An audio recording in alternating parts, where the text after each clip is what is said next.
बिस्मिल्लाहिर्रहमानिर्रहीम। अस्सलाम वालेकुम नाज़रीन, दुनिया न्यूज़ पर आप देख रहे हैं प्रोग्राम नुक्ते नज़र। मैं हूं आपका मेज़बान मोहम्मद अजमल जामी। मेरे साथ प्रोग्राम में शरीक गुफ्तगू होंगे मुजीबुर रहमान शामी साहब भी, और प्रोग्राम में हमें ज्वाइन करेंगे माहिर बराए वबाई अमराज डॉक्टर जवाद असगर राना साहब भी। कुछ ही देर पहले आपने वज़ीर-ए-आज़म पाकिस्तान जनाब इमरान खान साहब की गुफ्तगू सुनी, जो NCOC के इजलास के बाद मुखातिब हुए अवाम के साथ। उन्होंने ये वाज़े कर दिया कि क्या लॉकडाउन में सख्ती है या नरमी है। बज़ाहिर ये मालूम हुआ कि लॉकडाउन सख्त नहीं किया जा रहा बल्कि नरम किया जा रहा है। हफ्ते में 2 रोज़ मुकम्मल लॉकडाउन होगा और हफ्ता इतवार मुकम्मल लॉकडाउन के बाद 5 दिन कारोबार की इजाज़त होगी। कुछ SOPs तय किए जा रहे हैं जिनके तहत कारोबार खोले जाने की इजाज़त दी जाएगी। वज़ीर-ए-आज़म ने यह बात भी वाज़ेह की है कि इस वायरस ने फैलना है, जब तक वैक्सीन दरियाफ़्त नहीं होती ये वायरस फैलेगा, तेज़ी से फैलेगा। ज़िम्मेदारी उन्होंने कहा ये अवाम की है कि ख़ुद को महफूज रखें, उन SOPs पर, उन हिफाजती तदाबीर पर अमल करें ताकि वायरस तेज़ी से ना फैले। एक और बड़ी अहम बात जो उनकी गुफ्तगू में वाज़ेह हुई वो ये चाह रहे हैं कि वायरस चूँकि फैलना है, रोका नहीं जा सकता, तो हम चाहते हैं कि वायरस आहिस्ता फैले ताकि अस्पतालों पर लोड ना हो, ताकि निज़ाम सेहत मफलूज मुकम्मल तौर पर ना हो। अब 40 ट्रेनें भी साथ चलाने की इजाज़त दी गई है। दीगर कौन से शोबा जात हैं जिनको खोला जा रहा है? क्या कोई ऐसा शोबा भी है जिसे अभी मुकम्मल बंद रखने की बात की गई है? NCOC के इजलास में वज़राए आला ने क्या कहा? शामी साहब, मैं ज़रा आपको भी शामिल गुफ्तगू करता हूँ, लेकिन उमर जाट साहब प्राइम मिनिस्टर हाउस को अभी कवर करके आए हैं, हमारे सीनियर कॉरेस्पॉन्डेंट। उनसे मैं जानना चाह रहा हूँ कि आज वहाँ जो फैसले हुए उसमें सूबों की क्या इनपुट थी, और वो शोबा जात जिनका मैं जिक्र कर रहा हूँ उनकी तफसील अगर वो बता सकें। जी उमर। थैंक यू जामी साहब। आज वज़ीर-ए-आज़म ने जो इजलास चेयर किया, इसमें तवक्को ये की जा रही थी कि जो कोरोना वायरस के हवाले से जो मुल्क की मौजूदा सूरत हाल है उसके बाद शायद लॉकडाउन मजीद बढ़ाया जाएगा। लेकिन एक तो ये बात सामने आई कि लॉकडाउन में अब चेंजेस नहीं की जाएंगी, बल्कि जो गुज़श्ता फैसले किए गए थे कि 5 दिन कारोबार रहेगा और 2 दिन मुकम्मल लॉकडाउन रहेगा, तो वही फैसले बरकरार किए हैं वज़ीर-ए-आज़म इमरान खान ने, और आज यही फैसला किया गया कि उन्हीं के साथ चलेंगे। तमाम सूबों की जानिब से कारोबारी जो मराकिज़ हैं उनको खोलने के हवाले से मुख्तलिफ तजावीज़ दी गई हैं। पंजाब की जानिब से कुछ तजावीज़ आई, सिंध की जानिब से तजावीज़ आई, क्योंकि हर सूबे ने अपने अपने जो उनके कारोबारी अफराद के साथ मुलाकातें हुई उनको सामने रखकर उन्होंने आज इजलास में अपना जो नुक्ता नज़र है वो बयान किया।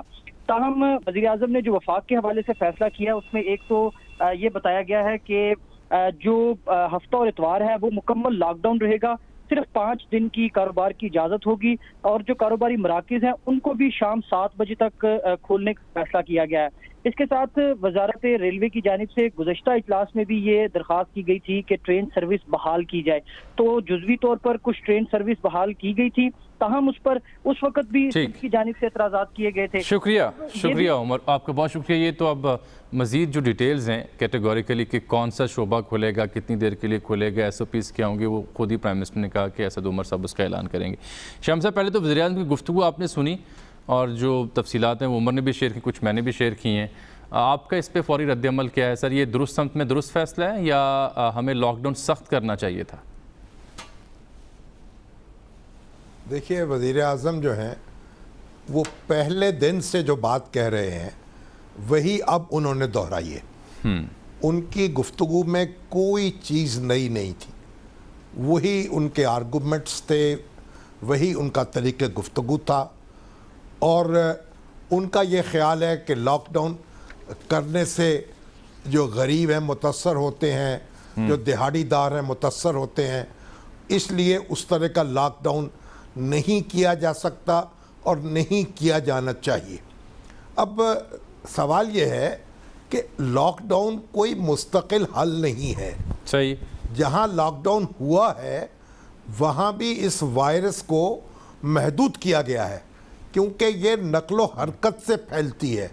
जब इंसान से मिलता है, कुर्बत में आता है, उसका वास्ता एक दूसरे के साथ करीबी तौर पर पड़ता है, तो ये वायरस मुंतकिल होती है एक शख्स से दूसरे शख्स को। सही बात है। तो जब ये राब्ता आप मुनक़ते कर देते हैं या इसमें फासला पैदा कर देते हैं तो वायरस महदूद हो जाती है। तो वज़ीर-ए-आज़म जो ये बात कह रहे हैं इसमें कोई अनोखी बात नहीं है, हर शख्स इससे वाकिफ़ है। बात ये थी कि आप लॉकडाउन करें फिर खोलें, फिर करें फिर खोलें, और इसको महदूद तर करते चले जाएं ताकि आपकी अपनी फैसिलिटीज़ बेहतर हो जाएं। लेकिन اب یہ کیونکہ لاک ڈاؤن کھول دیا گیا ہے اور آج مزید وہ فہرست بھی جاری ہو جائے گی کہ جو کاروبار جو ہیں جن کی اجازت ہوگی، اور پھر ساتھ یہ بھی کہا گیا ہے کہ ہفتے اور اتوار کو دکانیں بند رہیں گی. یہ نہیں بتایا گیا کہ لاک ڈاؤن ہوگا اس نے لوگوں کی نقل و حرکت پر بھی پابندی ہوگی یا صرف کاروبار نہیں ہوگا. اچھا، اب مسئلہ یہ ہے کہ وائرس تیزی سے پھیلا ہے اور ہماری جو میڈیکل فیسلٹی ہے اس کے اوپر شدید دباؤ ہے، اور جو وزیر اعظم جس غریب کا رونا رو رہے ہیں، جس غریب آدمی کی دہاڑی دار کی بات کر رہے ہیں، وہ بھی سب سے زیادہ اس سے متاثر ہو رہا ہے، وہ انفیکٹ ہو رہا ہے.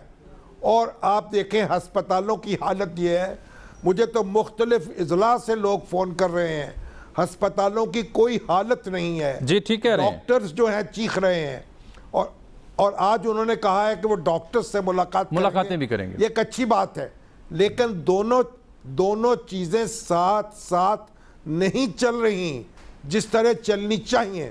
اور ساتھ ہی وزیر اعظم کا خیال ہے کہ صرف اپیل کرنے سے، رضاکاروں کو مامور کرنے سے یہ معاملات کو سنبھال لیں گے، ایسا نہیں ہوگا. اچھا شامی صاحب، اسی سے ٹھیک ہے، کاروبار آپ کھول رہے ہیں.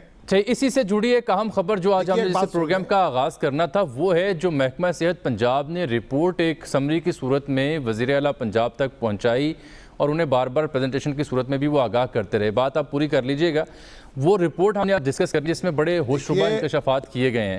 اس سے پہلے شامی صاحب میں آپ سے عرض کروں، دیکھیے آج کا جو تازہ نمبر ہے وہ 73,000 سے زائد متاثرین کی تعداد ہو چکی ہے پاکستان میں، اور اموات جو ہیں وہ 1500 سے زائد ہو چکی ہیں.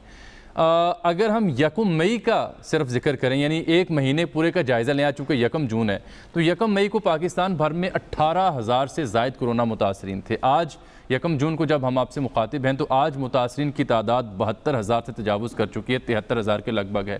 یعنی 52 سے 53,000 نئے کیسز صرف اس ایک مہینے میں آئے ہیں، جبکہ لاک ڈاؤن میں نرمی ہوئی تھی اور جب لوگوں کا رش ہم نے دیکھا بازاروں میں، مارکیٹوں میں. دنیا بھر میں 61 لاکھ سے زائد افراد متاثر ہیں، 3,70,000 سے زائد اموات ہیں.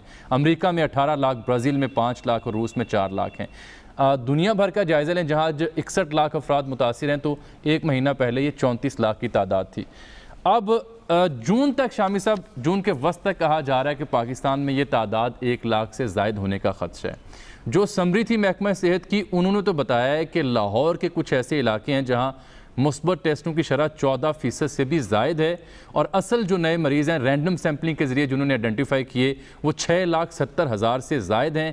اور یہ بھی کہا کہ لاہور میں کوئی ایسا رہائشی علاقہ نہیں ہے، کوئی ایسی ورکنگ پلیس نہیں ہے جہاں کرونا نہ ہو، اور پورے لاہور میں تشویشناک حد تک انہوں نے کہا کرونا کے پھیلاؤ کے ثبوت مل رہے ہیں.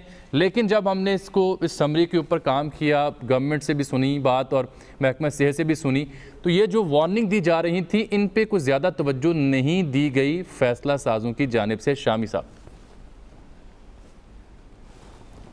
دیکھیے، یہ اپیل کرنے سے، لوگوں کی خدمت میں گزارش کرنے سے یہ مسئلہ حل نہیں ہوگا.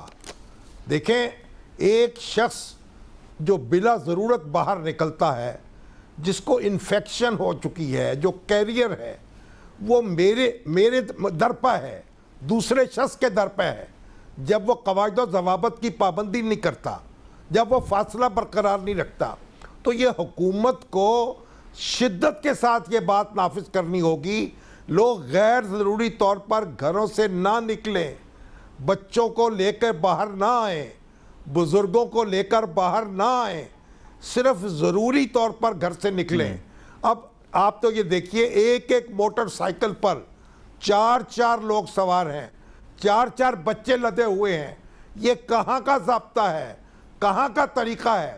سوائے دیکھیے کہ ریلوے کا جو محکمہ ہے اس کی تعریف کی جائے گی کہ انہوں نے جس طرح SOPs نافذ کی ہیں اسی طریقے سے پابندی کرانی ہوگی. اور وزیر اعظم بری الذمہ نہیں ہو سکیں گے اگر اسی طریقے سے لوگ آگے یہ متاثر ہوتے رہے، ہسپتالوں میں کسی کی شنوائی نہ ہوئی، داخلے نہ ملے، لوگ ایڑیاں رگڑنے لگے تو بھگدڑ مچے گی اور طوفان اٹھے گا. لوگ باہر نکلیں گے گھروں سے اور بہت کچھ اس میں بہ جائے گا. تو اس لیے خدا کے لیے اپنی قوت نافذہ کو کام میں لائیے اور جو SOPs ہیں ان کو پوری شدت کے ساتھ نافذ کیجئے, تبھی آپ اس کے پھیلاؤ کو روک سکیں گے, تبھی بیلنس برقرار رکھ سکیں گے. ڈاکٹر جواد اسکر رانا صاحب نے جوائن کیا کی بات تو کریں گے, عملاً کچھ نہیں کریں گے. جواد رانا صاحب کا آرٹیکل میں نے بھی آج پڑھا ہے, وہ بھی یہ کہہ رہے ہیں کہ جو رینڈم سیمپلنگ ہے وہ بھی ایک مذاق ہے. وہ رینڈم سیمپلنگ جو ہے اس سے بھی کوئی نتیجہ نہیں نکل رہا, وہ بھی اس کی یعنی ایک باقاعدہ SOPs کے تحت نہیں ہو رہی. تو ذرا ان سے پوچھتے ہیں اس معاملے میں وہ کیا نقطہ نظر ہے, کیا تجویز کر رہے ہیں, کیا کرنا چاہیے. ان سے بھی بات کرتے ہیں ابھی جیسے ہی وہ ٹیلی فون لائن پر آتے ہیں. لیکن ساتھ میں یہ جو رپورٹ جس کا میں بار بار ذکر کر رہا ہوں, اس رپورٹ میں رینڈمائز ٹارگیٹڈ سیمپلنگ کا بھی ذکر کیا گیا اور سمارٹ سیمپلنگ کا ذکر بھی کیا گیا. دو طرح کی سیمپلنگ کی گئی ہے اور پھر یہ بھی بتایا گیا ایک گراف کی صورت میں کہ کوئی ایج گروپ ایسا نہیں ہے جو اس سے متاثر نہ ہوا, بالخصوص جو 50 برس سے زائد کی عمر کے افراد ہیں وہ زیادہ ٹارگٹ ہیں, ان کو زیادہ خطرہ لاحق ہے. اور ساتھ یہ بھی بتایا گیا ہے کہ مثبت ٹیسٹوں کی شرح ان سیمپلنگ کے ذریعے جو لاہور میں آئی وہ 6% تک پہنچ چکی ہے, 6% سے زائد بھی کئی علاقوں میں ہوئی. اور اس کی بڑی وجہ انہوں نے بتائی کہ متاثرین ایسے تھے جن میں علامات نہیں تھیں, تو انہوں نے محکمہ صحت کو بروقت اطلاع نہیں دی, اس وجہ سے وہ خود کرونا پھیلانے کی ایک بڑی وجہ بنے. اور پھر انہوں نے اس رپورٹ میں یہ بھی کہا کہ مختلف زونز میں جو کیا گیا شہر کو اور پھر جو سمارٹ لاک ڈاؤن کی کوشش کی گئی, ان دونوں اقدامات کی کوئی جسٹیفیکیشن ثابت نہیں ہو سکی ان سیمپلز کی روشنی میں. اور انہوں نے یہ تجویز کیا کہ لاک ڈاؤن میں نرمی یا سختی متعلقہ محکمہ جات کی سفارش کے بغیر ہرگز اب نہ کی جائے, کیونکہ نتائج بتاتے ہیں کہ صورتحال انتہائی سنگین ہوتی جا رہی ہے. اس رپورٹ میں جو کہ ورکنگ گروپ بنایا گیا جس میں ماہر برائے وبائی امراض بھی تھے, اکانومسٹ بھی تھے, ماہر شماریات بھی تھے, ان تمام لوگوں نے یہ کہا کہ 4 ہفتے سخت لاک ڈاؤن تجویز کیا لاہور میں اس پھیلاؤ کو روکنے کے لیے. یہاں لاہور میں 12,000 سے زائد مریض ہیں, پورے پنجاب میں 25,000 ہیں, یعنی نصف تعداد تو صرف لاہور میں پائی جاتی ہے. اور ایک اور رپورٹ میں شامی صاحب جو اردو نیوز نے آج پبلش کی, اس میں بتایا گیا ہے کہ سب سے بڑی وجہ لاہور میں جو کرونا پھیلنے کی ہے وہ میڈیکل سٹورز بھی ثابت ہوئے ہیں, کیونکہ 10% سے زائد جو افراد میڈیکل سٹورز پر بیٹھنے ہیں وہ متاثرہ ہیں کرونا کے. ڈاکٹر صاحب السلام علیکم, آپ نے ہماری گفتگو دیکھی سنی, جو رپورٹ کا ہم نے حوالہ دیا, شامی صاحب نے بھی آپ کے آرٹیکل کو ڈسکس کیا کہ وہ سیمپلنگ کے اوپر آپ اعتراض اٹھا رہے ہیں, لیکن جو رپورٹ کے مدرجات ہیں جس طرح سے وہ وارن کر رہے ہیں, الارم کر رہے ہیں, وہ بات تو کسی شک و شبہ سے بالا تر نہیں ہے.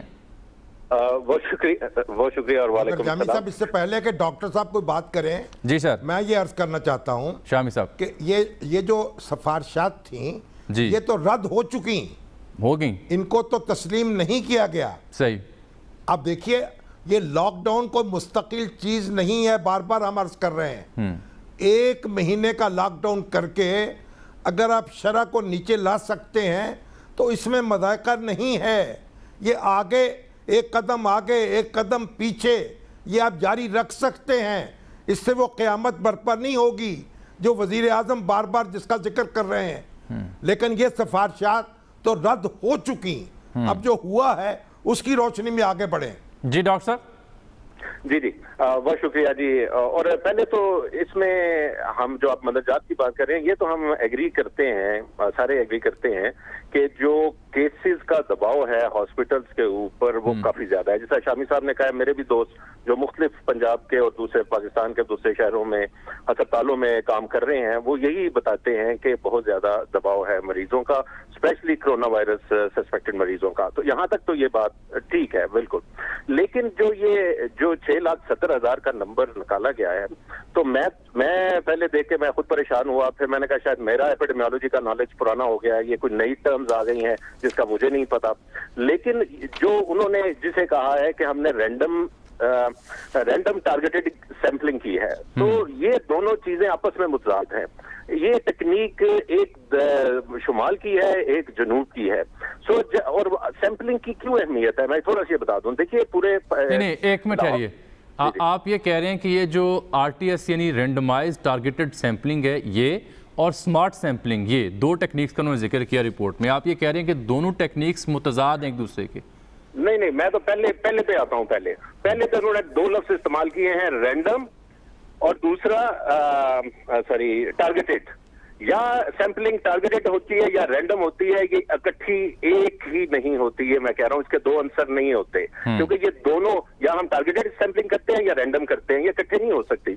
अब सैंपलिंग की अहमियत क्या है, जो क्योंकि मैं एपिडेमियोलॉजिस्ट तो जानते हैं, लेकिन इसकी अहमियत मैं सादा लफ्जों में ये बयान करता हूं कि आपके लाहौर की 50 लाख आबादी है। अब जाहिर है हम 50 लाख को तो टेस्ट नहीं कर सकते, हमने 1000, 2000, 3000 को टेस्ट करके उसके ऊपर असेसमेंट करनी है कि 50 लाख आबादी में इसकी शरह क्या है।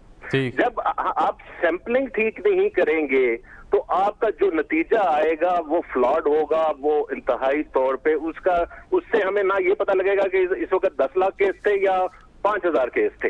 तो इस वजह से सैंपलिंग, जो भी पब्लिक हेल्थ का स्टूडेंट है वो जानता है ये कितनी क्रिटिकल होती है। जो दूसरा उनकी सैंपलिंग है, स्टेटस सैंपलिंग जिसे उन्होंने कहा है, उसकी भी मेथोडोलॉजी क्लियर नहीं है।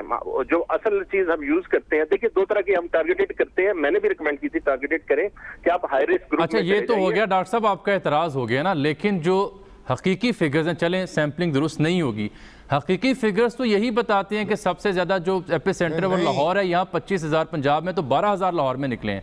एक ब्रेक ले लूँ ज़रा मैं सर, क्योंकि ब्रेक आन पहुँची है, शामी साहब भी कुछ कहना चाह रहे हैं। जी सर, मैं एक ब्रेक सर छोटी सी ले लूँ, ब्रेक के बाद ज़रा शामी साहब का नुक्ता एतराज़ है या फिर नुक्ता इत्तफाक है, ब्रेक के बाद।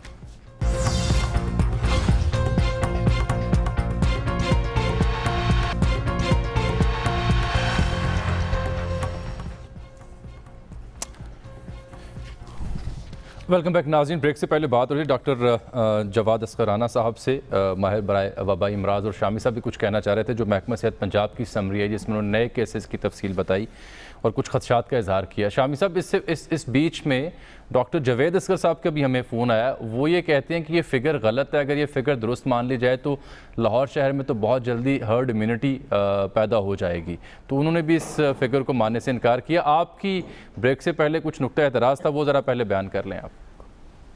नहीं, मैं ये कह रहा था कि आप जिस सरसरी अंदाज से आगे बढ़ना चाह रहे हैं, ये इस तरह नहीं, यहाँ रुकने की बात है। डॉक्टर राना साहब जो बात कर रहे हैं वो कह रहे हैं कि टारगेटेड और रैंडम में फ़र्क है। इसका मतलब ये है कि जो डेटा हमारे यहाँ कलेक्ट किया जा रहा है उसकी बुनियाद गलत है, वो साइंटिफिक बुनियाद नहीं है। ये बड़ी अलार्मिंग सिचुएशन है। तो डॉक्टर साहब से मैं गुजारिश करूंगा कि वो बताएं इसमें कि किस तरीके से कोई इकदाम साजी करनी चाहिए, वो क्या सजेस्ट करेंगे। जी डॉक्टर साहब। जी बहुत शुक्रिया। इसी टेस्टिंग के ऊपर जो ये सर्वे करने की ख्वाहिश है, और ये तमाम बड़े जो भी हमारे मुल्क के मुख्तदर हल्के हैं वो चाहते हैं ये जानना कि ये बीमारी हमारे कहाँ तक फैली हुई है, और इसके लिए ये काम शुरू हो रहा था। और मुझे जब मैंने टीवी पे देखा इसके बारे में लोग जिक्र कर रहे हैं, और यही वजह बनी मेरा वो आर्टिकल लिखने की कि ये टारगेटिंग टेस्टिंग जिस तरह ये करने का सोच रहे हैं वह गलत है। टारगेट या रैंडम सैंपलिंग जो ये कह रहे हैं, ये इस तरह रैंडम सैंपलिंग नहीं होती। इसका करने का तरीका क्या है? हमें अपना जो सर्वेलेंस सिस्टम है उसको ठीक करना चाहिए। जो डिजीज सर्वेलेंस सिस्टम है इस वक्त वो नहीं चल रहा। आपने अगर टारगेट टेस्टिंग भी करनी है तो हाई रिस्क ग्रुप जो डॉक्टर्स हैं, नर्सेज हैं, हाई रिस्क के ऊपर जो कुछ लोग हैं उनको कीजिए। और उसके बाद जो सबसे बड़ी चीज मिसिंग है हमारे पाकिस्तान में, जिसकी वजह से हम कंट्रोल नहीं कर सक रहे, और बाकी पूरी दुनिया उसी स्ट्रेटेजी को अब फॉलो कर रही है, और जिन मुल्कों ने इसको फॉलो किया उन्होंने अपने मुल्क में इसको कंट्रोल किया, वो बेसिकली ये है contact tracing and testing. Contact tracing का फायदा ये होता है कि जब आप एक केस के कॉन्टैक्ट ज्यादा सारे ढूंढ के उनको टेस्ट करते हैं तो आपको जो 30% जिनके अंदर कोई अलामात नहीं है, जो एसिम्प्टोमेटिक केसेस हैं, आप उनको भी पकड़ लेते हैं। जब आप उन लोगों को पकड़ के आप बता देते हैं कि आप पॉजिटिव हैं, तो वो कम्युनिटी से निकल के घर में या जो भी आपका आइसोलेशन सेंटर है चांस होता है वो वहां बैठ जाएंगे, और वो कम्युनिटी में पॉजिटिव आदमी नोइंगली नहीं फिरता, तो आप सोर्स ऑफ इन्फेक्शन को खत्म कर देते हैं। हमारे इस वक्त जो मैं एज एपिडेमियोलॉजिस्ट जो चैलेंज फील कर रहा हूं कि अच्छा खासा जो पढ़ा लिखा तबका भी है, जो इख्तियार वाला भी है, वो ये कहता है जी कि ज्यादा टेस्ट करने का क्या फायदा है, क्योंकि हम ज्यादा टेस्ट करेंगे ज्यादा केसेस मिलेंगे। लेकिन उनको ये समझना चाहिए कि जब हम ज्यादा टेस्ट करेंगे हमें ज्यादा केस मिलेंगे, तो इसका मतलब है हम उन लोगों को ट्रांसमिशन चेन से निकाल देंगे और हमारे पास ऐसे लोग कम रह जाएंगे जो में इन्फेक्शन फैला रहे हो। तो ये मैं आपका प्रोग्राम क्योंकि ज्यादा लोग देखते करते हैं। तो मैं ये समझाना चाहता हूँ, और मुझे ये जो आखिर हम क्यों नहीं बढ़ रहे 12,000 केस रोजाना के हिसाब से पाकिस्तान में, किसी दिन 15,000 होते हैं, फिर 12,000 पे एवरेज मैंने आज निकाली है, तो पूरे मई के महीने में हमारी एवरेज 11,000 12,000 रही है। ये इतना खतरनाक है, और हमारी पॉजिटिविटी इसमें 20% पे एवरेज आ रही है। ये इतना खतरनाक है। इसका मतलब ये है कि आप, और मेरा अपना ख्याल है कि क्यों टेस्टिंग नहीं बढ़ रही, उसकी वजह से ये खौफ है बाज लोगों के दिलों में कि अगर हमने टेस्टिंग ज्यादा की तो हमें ज्यादा केस मिलेंगे, तो इसका पॉलिटिकल प्रेशर ज्यादा होगा। मैं रिक्वेस्ट है मेरी उन सबसे कि आप खुले दिल से करें। एक दफा आपको जम मिलेगा केसेस में, लेकिन जब उन लोगों को आप निकाल देंगे माशरे से और एक साइड पे हो जाएंगे वो, तो आपको ट्रांसमिशन आपकी कम हो जाएगी, आप इस बीमारी को कंट्रोल कर सकते हैं। ये पूरी दुनिया में यही हो रहा है, अमेरिका में ये कर दिए हैं, तो हमें भी ये करना चाहिए, डरना नहीं चाहिए। ठीक, बहुत शुक्रिया डॉक्टर साहब आपके वक्त है। शामी साहब देखें, अब जो भी फैसला करना था अलग से फोर्स इकट्ठी करनी पड़ेगी। डॉक्टर शामी साहब मजीद पूछ रहे हैं। जी कॉन्टैक्ट ट्रेसिंग का, लेकिन मेरे अलग से फोर्स नहीं जी, मेरे जो गवर्नमेंट ऑफ पाकिस्तान के ट्रेन लोग हैं पड़ेगी इसके लिए। जी मैं वही बता रहा हूँ कि गवर्नमेंट पाकिस्तान के पास इस वक्त 250 लोग ऐसे हैं जो इस मामले में ट्रेन है, जो मेरे ही स्टूडेंट हैं, गवर्नमेंट ही के programme field epidemiology lab training programme के वो ग्रेजुएट हैं। उन्हीं को आप मास्टर ट्रेनर बनाइए, वो अपने अपने इलाकों में इसको आपको एक्सपेंड करके देंगे। और अमेरिका के अंदर भी अब बाकायदा वो हायर कर रहे हैं कॉन्टैक्ट ट्रेसर। जॉन हॉपकिंस और दूसरी बड़ी यूनिवर्सिटियों ने 6-6 घंटे के कोर्स ऑनलाइन कर दिए हैं फ्री, ताकि लोग उनको ऑनलाइन खुद ही ट्रेनिंग हासिल करके ये काम कर सकें। लेकिन इसके बगैर आप बीमारी पे काबू नहीं पा सकते अनलेस के उसकी अपनी नेचुरल पीस है और वो। डॉक्टर साहब बहुत शुक्रिया, आपके वक्त है। मेरे प्रोग्राम ब्रेक का वक्त आन पहुंचा है। अब जो भी फैसला हुकूमत ने किया, ज़ाहिर बात है वो दोनों सूरत हालों को देख कर किया गया। अब ये यकीनन हमारी ही जिम्मेदारी है कि हम उन SOPs पर अमल करें ताकि हम भी महफूज रहें, हमारे ख़ानदान वाले भी और आसपास के लोग भी महफूज रहें। SOP गवर्नमेंट लेआउट कर देगी, अमल हमने करना है। अमल तो गवर्नमेंट ज़बरदस्ती नहीं करवा सकती दुनिया भर में कहीं भी। ब्रेक के बाद वापस आते हैं तो अमेरिका जल उठा सिर्फ 8 मिनट और 46 सेकंड के एक वाक़े के बाद, एक ब्रेक के बाद।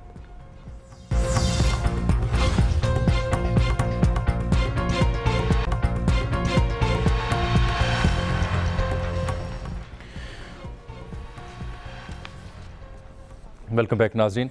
अमेरिका जल उठा है, मुसलसल छठे रोज़ भी पूरा अमेरिका एहतजाज की जद में है। एक तो कोरोना की वजह से सबसे ज़्यादा मुतासर लोग वहाँ पे हैं, 1 लाख अफराद जाँ बाग हुए, 17 लाख केसेस की तादाद है, 4 करोड़ से ज़्यादा अफराद अपनी नौकरियों से हाथ धो बैठे। तो अब सियाफम शख्स जॉर्ज फ्लॉयड की जो मिनेपोलिस में हलाकत हुई पुलिस के हाथों, उसके बाद छठे रोज़ मुसलसल अमेरिका में एहतजाज जारी है।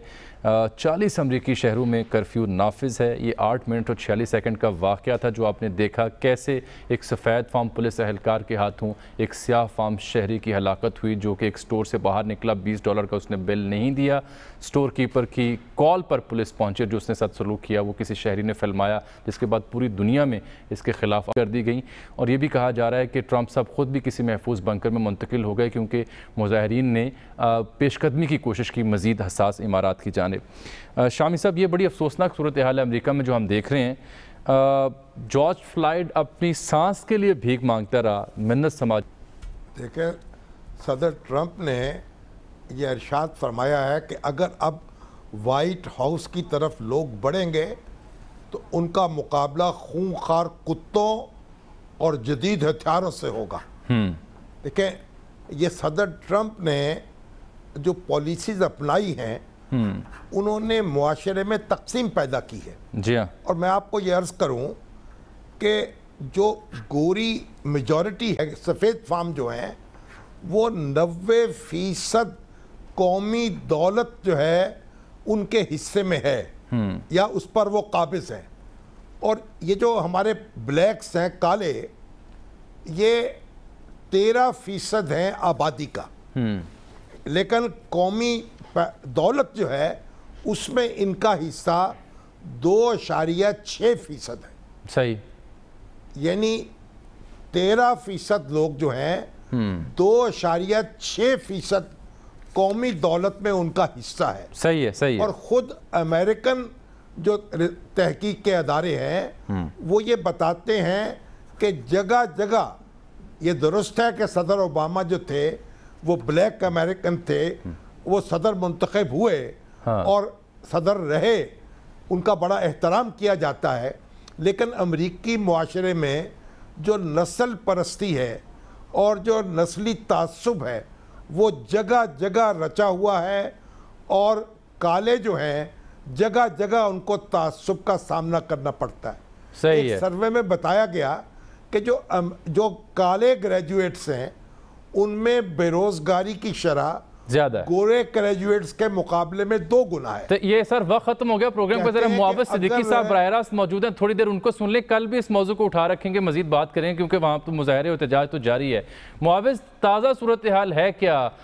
سی این این پہ جب اس کا جارج فلائیڈ کا بھائی بیٹھا تھا تو پولیس چیف اس کے سامنے تھا، پوچھا گیا کہ آپ کچھ اسے کہنا چاہیں گے، تو پولیس کے چیف نے ٹوپی اتار کے احترام میں سر جھکا لیا، اس قدر ندامت، اور آدھے پولیس اہلکار تو گھٹنے ٹیک کر جارج فلائیڈ کی حمایت کر رہے ہیں۔ اب تو آپ نے کیا دیکھا ہے، کن کن شہروں میں کیا ہو رہا ہے، تازہ صورتحال کیا ہے؟ دیکھیں بنیادی طور پہ تو پورے 40 شہروں میں اس وقت 26 ریاستوں میں تو ہنگامے ہو رہے ہیں، اس کے بعد 40 شہروں میں کرفیو لگایا گیا ہے، اور حیرت انگیز طور پہ یہ شروع میں ہمیشہ یہ ہوتا تھا کہ اگر کسی علاقے میں کوئی واقعہ ہو تو وہاں تک کچھ فسادات محدود رہتے تھے، لیکن یہ فسادات پھیل رہے ہیں اور بعد میں لوٹنگ شروع ہو جاتی ہے۔ جیسے میں نیو یارک میں بھی موجود تھا ایک مظاہرے میں، اور وہاں جب ہم نکلے اس کے بعد تھوڑی دیر بعد لوٹنگ شروع ہو گئی، لیکن جو غصہ اور جو لوگوں میں نے ایک فرسٹریشن دیکھی ہے، اور جس طریقے سے وہ پولیس کی آنکھوں میں آنکھیں ڈال کے بات کر رہے تھے، لگتا تھا کہ وہ لڑنا چاہتے ہیں، گاڑیوں کے سامنے کھڑے ہو رہے تھے، ان سے بدتمیزی کر رہے تھے۔ تو یہ سلسلہ ایک لحاظ سے ہم یہ سمجھ سکتے ہیں کہ جب ہم 26 ریاستوں کی بات کرتے ہیں تو یہ پورے امریکہ کو کور کر لیتا ہے، کیونکہ بعض جو ریاستیں ہیں وہ اتنی لمبی چوڑی ہیں اور وہاں بہت آبادی کم ہے، لیکن جہاں آبادی زیادہ ہے، اور یہ سلسلہ جو ہے لگتا یہ نہیں ہے کہ رکنے والا ہے، اس حد تک کہ وائٹ ہاؤس میں سیکرٹ سروس کے ایجنٹس تک جو ہے وہ اس حوالے سے اس میں زخمی ہوئے ہیں۔ تو اس کی جو سب سے بڑی بات یہ ہے کہ اس میں جو اینگر ہے، جو غصہ ہے، وہ ڈونلڈ ٹرمپ نے زیادہ ڈالا ہے، جب انہوں نے کہا ہے کہ بہت زیادہ نائس ہونے کی ضرورت نہیں یا کتے چھوڑ دیے جائیں گے، اس نے ایک غصے کی کیفیت پیدا کر دی ہے، اور اس کو یہ خاص طور پہ اب جو ہے، حالانکہ ڈونلڈ ٹرمپ کی ریٹنگ گر رہی ہے، لیکن جہاں وہ ریٹنگ چاہ رہے ہیں وہاں بڑھے گی۔ ابھی اس وقت صورتحال یہ کہ جو بائیڈن کی ریٹنگ کافی بڑی ہے، لیکن کسی وقت بھی صورتحال چینج ہو سکتی ہے، اس لیے کہ وہ وائٹ سپریمیسی کا کارڈ جو ہے وہ کھیلیں گے۔ اس کے علاوہ انہوں نے دوسرا جو بلیم کرنا شروع کیا دیا ہے وہ اینٹی فار نامی ایک جو گروپ ہے، جو اس طرح منظم نہیں ہے کہ اس کی چیزیں، لیکن اس کے جو لوگ ہیں وہ کافی انوالو ہیں، اور اس میں یہ نہیں کہ صرف افرو امریکن انوالو ہیں، بلکہ اس میں وائٹ بھی انوالو ہیں، اس میں پاکستانی بھی، جو یہاں مینہٹن میں جو خاتون گاڑی جلانے کے الزام میں گرفتار ہوئی ہے، فرحہ نام ہے ان کا، وہ پاکستانی وکیل ہیں۔ اس طریقے سے جو لوگ یا جو غم و غصہ پایا جاتا ہے، یا انارکسٹ جنہیں کہہ لیں، یا لیفٹ کا جو ایک بچھڑا ہوا گروپ تھا کہ جو چاہتا یہ تھا کہ جو اس نظام معاشی نظام سے پریشان ہے کہ جہاں دولت تقسیم ہو جا رہی ہے، تو ایک لحاظ سے ان کو بھی فائدہ پہنچ رہا ہے، وہ اپنا کام کر رہے ہیں، لیکن اس کے نتیجے میں جو صورتحال پیدا ہو رہی ہے وہ یہ کہ امریکہ مزید ڈیوائیڈ ہو رہا ہے، اور جس طرح سے ڈونلڈ ٹرمپ کے نتیجے میں اور دوسری چیزوں کے نتیجے میں وائٹ سپریمیسی معاوض انفارچونیٹلی وقت ختم ہو گیا، بڑا تفصیل طلب موضوع ہے، کل اس موضوع پر مزید تفصیل سے ہم بات کریں گے۔ شامی صاحب وقت ختم ہو گیا، ناظرین کل آپ سے ملاقات ہوگی تو اس صورتحال پر مزید بھی بات ہوگی، کل تک کے لیے اجازت دیجیے، اللہ حافظ۔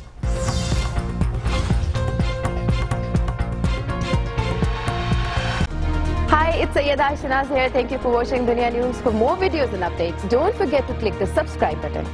Keep watching Dunya News.